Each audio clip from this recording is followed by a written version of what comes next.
Hey everybody, welcome back to Life Improved. Today we have a Flexispot Standing Desk. It's the Safin.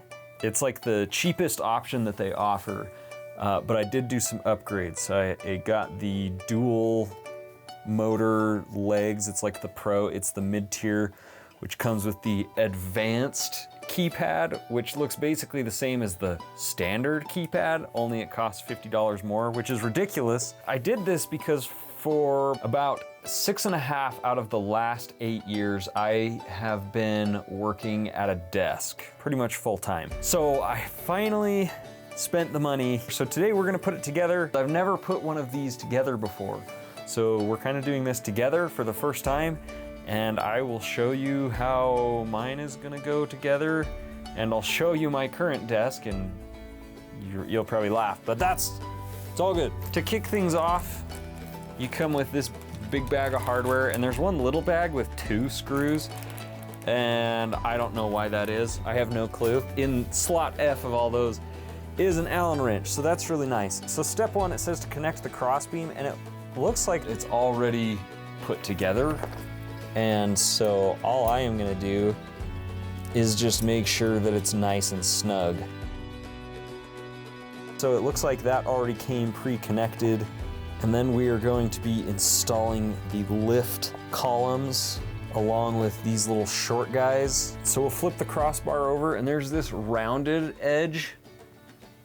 And you're just gonna set these over here with the rounded edge out and towards the ground because it actually matches the crossbar.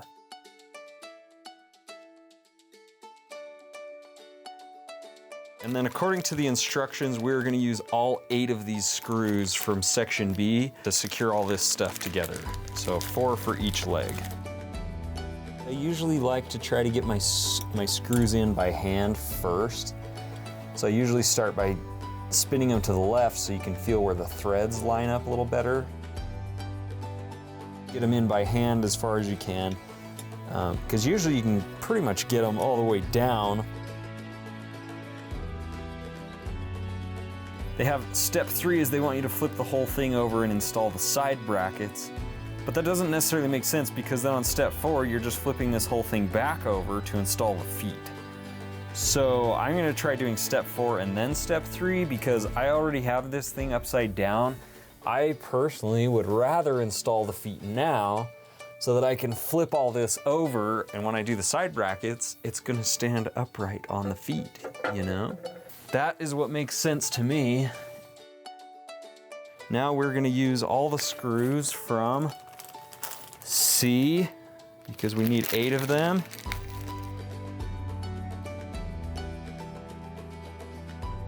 A couple of them are a little stiff. There's like this one that doesn't seem to want to go in, and it has me a little nervous. I think it's just being stiff. It's stiff going down, but it is going down pretty smoothly, so we'll just tighten all these up. So far so good. I don't see any reason that we shouldn't have been able to do that right from the get-go. So now we're gonna flip this over and we are going to do the side brackets. That's what they're called. And I'll warn you that all this hardware came in one box and it was like 63 pounds and it says Team Lift on it. Tim Lift. If your name's Tim, you got this. Team Lift. And it's pretty darn heavy, partly because it's just big and it's awkward. So by the time you get this much together, it is starting to get heavy, but at least it's, you know, fairly put together.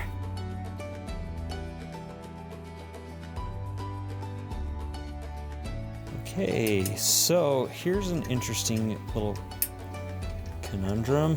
So I'm just gonna pull this down really quick so you can see I have the screw partway in on the right there, and then right here, the hole isn't lining up, so I actually can't get the other screw in quite yet.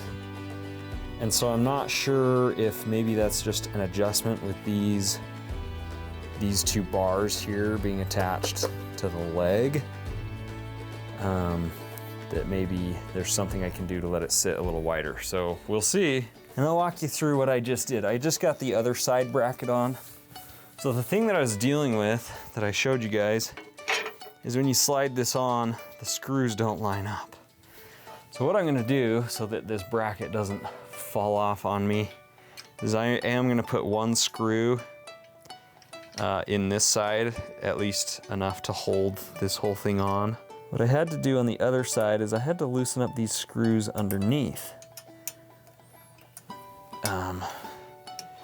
to allow some wiggle room, and I think I need to loosen this top screw to get enough room to screw this all together. See, this is so weird.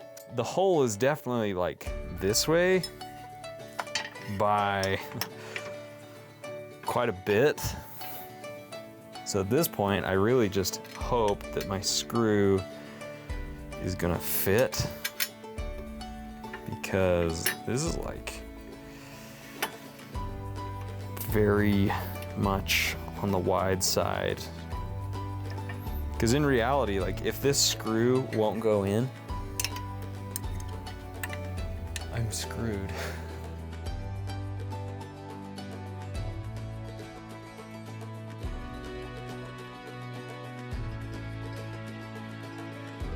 All right, so this sucks. With trying to get the side bracket on, it's pulling this piece like kind of far enough this way that as I was trying to get the screw back in, it didn't come, and it looks like the screw is actually, I mean, it looks like the threads are actually a little damaged. So, like I said, 450 bucks. I'm not thrilled. So I'm just gonna try to loosen things up and try to get this all together at kind of at the same time, if you know what I'm saying. That should be tight. Okay, we got our frame. So as you saw, that took a very long time. When you put the screws in, actually, don't tighten any of the screws on all of this all the way. Just get them in so that things are staying on, and like make sure they're backed off a little bit so you've got plenty of wiggle room. See, and I don't love that these aren't down like super flush. So the next step, installing the desktop and control box.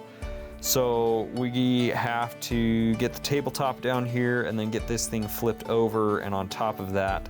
So that'll be fun in this little room. So we'll try it.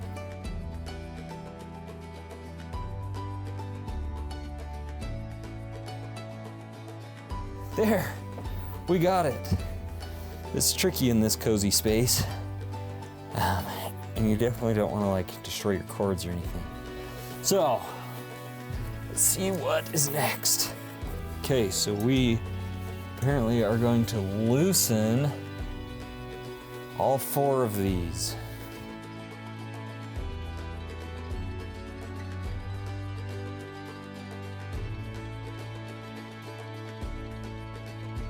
Yeah, we're pretty much lined up there. Double check this side. Oh yes, we are still beautifully lined up there. That was really nice. Okay, we'll see what we have to do next. So I'm trying to figure out how he get this laid out. The funny thing is they show this box that everything connects to being right here, and they have the 3 things for connecting the motors and the little keypad, and then they have the power cable. At least the way this is all pictured, the power cable is on this side, but I mean, this thing has like a giant plug on the end, so it's only gonna fit so well, you know? And so, like, I wouldn't ram that thing right up against that motor, because you're not gonna ever be able to unplug it if you need to. So I'm thinking what I'm gonna do, because all these cords should be long enough, is I'm gonna mount the power cable right in the center, because once you have the frame all secured to the desk, like, you're not gonna need to change anything unless you're changing your desktop. The other weird thing is there's 0 pilot holes in this desktop for this thing, which is funny because you would think that they would have that figured out.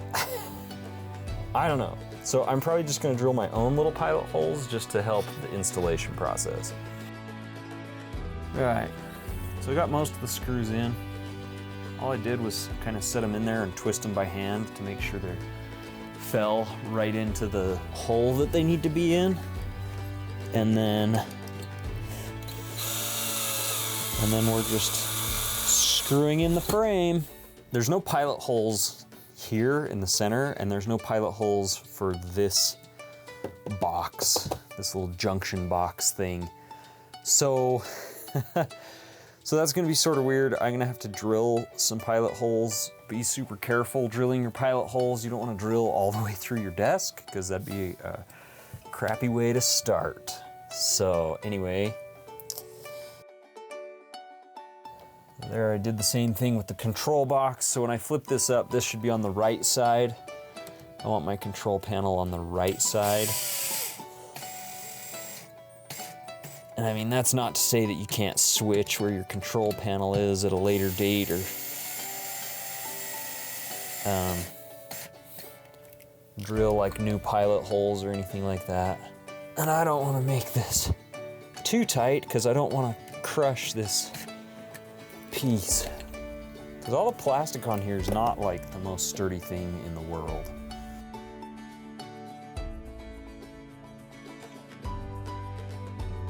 And then I'm just gonna hit those little pilot holes with the vacuum just to keep this nice and tidy.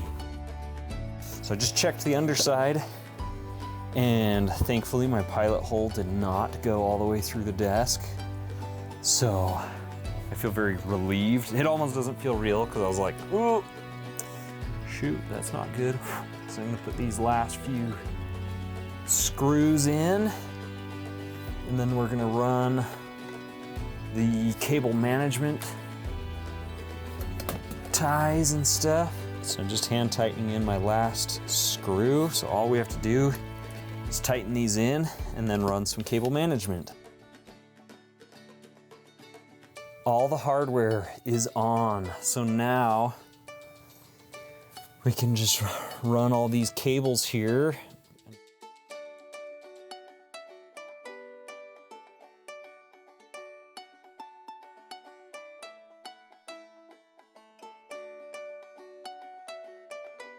It is done. So we're gonna flip it back up, which I'm gonna go the other way because I don't wanna bust off my control thing, because yet again, that would be a super sad way to start off a brand new desk, right? So at this point, this thing is super heavy, so we're just gonna go easy. Gonna try not to strain anything. If you need help, ask for help. This is gonna be a little bit of fun. So I'm gonna clear off that table, get everything switched to this table, and then hopefully we will be all set and I can get the table switched. So I'm gonna turn the camera off because it might take a while.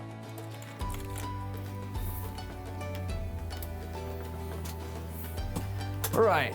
So I've had my Flexispot, I cannot say that right, Flexispot Standing Desk for about a week or two now, and if I had to give it out of 5 stars, I really want to give it 5 stars. Now that it's done and all set up, it's like perfect. I love it.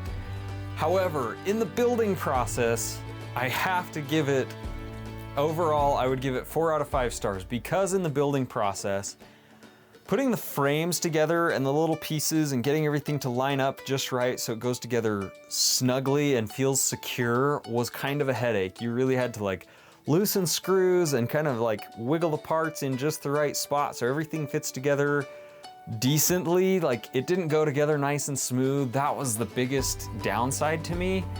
And so because of that, that was a pain in the butt. And then some of the hardware that you have to mount to the desktop didn't have any pilot holes at all.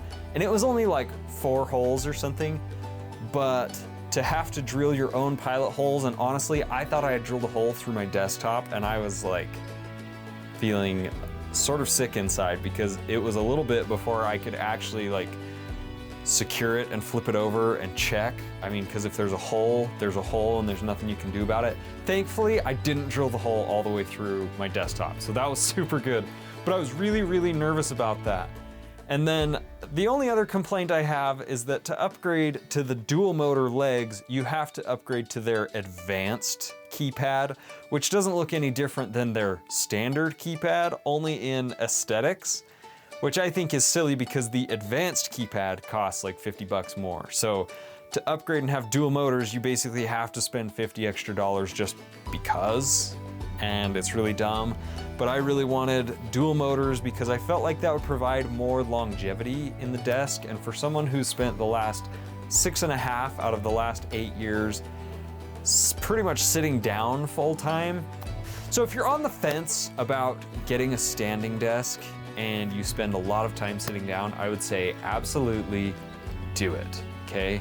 And I would say it's worth upgrading to a keypad that is not just the basic keypad, because the basic keypad is only the up and down arrows. And so you have to like spend some time fine tuning, or you're gonna have to at least, well, yeah, because I don't think it even has a digital display, it's just the buttons. So you're gonna have to fiddle with the fine tuning every time you stand up and sit down. So it's worth upgrading to a keypad that has memory, in my opinion, because you can set one setting for sitting down, you could set another setting for if you have like, I don't know, an exercise ball or like one of those under desk bikes or something. And then of course you can set one setting for standing. And so with the memory, all you have to do is you hit the button.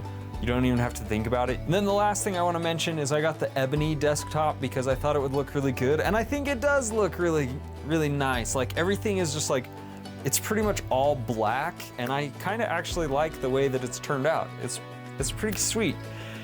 The downside is that like most black things, like, I mean, I've got my headphones right here, stuff like that, that's just kind of like a matte black, shows so much grease and oil from your hands and your arms and whatever. So you kind of have to clean things somewhat frequently, which is probably good for me because I let things get super dusty. So I should clean my desk and my keyboard and monitors and everything a lot more than I probably do. So it's a downside, but in a way it's probably also a good thing for me personally. So I think it's awesome. It holds everything I need and even has a little extra space. If I come stand over here, you can see the other side that there's extra space to work with. And I got these nice little mesh drawers to help with my storage and keep my desktop from being cluttered, because before I didn't have that. And they were literally just sitting on, my monitors were sitting on cardboard boxes because it wasn't a standing desk, and I took a picture of it and everything so that you guys can see what that looks like. There's so many options to choose from, and I can't say there's like a right or a wrong answer to any of that. I went with Flexispot because I felt like they were the best balance of quality versus not being ultra expensive, because there's tons of desks you can go spend $800 on for basically the exact same thing, and that's a ton of money. You can also spend like, I think like $250 to $300, and you can get something that, I mean, they all fulfill the same purpose. I've just heard that some of those cheaper ones don't seem to last as well. So I felt like this was a good balance of in between. So I'm not like rah, rah, rah, it should always be Flexispot. I just felt like they were the best bang for the buck, providing me a product that I felt like was going to be good and last a good long time. So let me know what you think down in the comments below. If you have questions, leave those down there as well. Thank you guys so much for watching. I hope this video was helpful, and I will see you in the next one.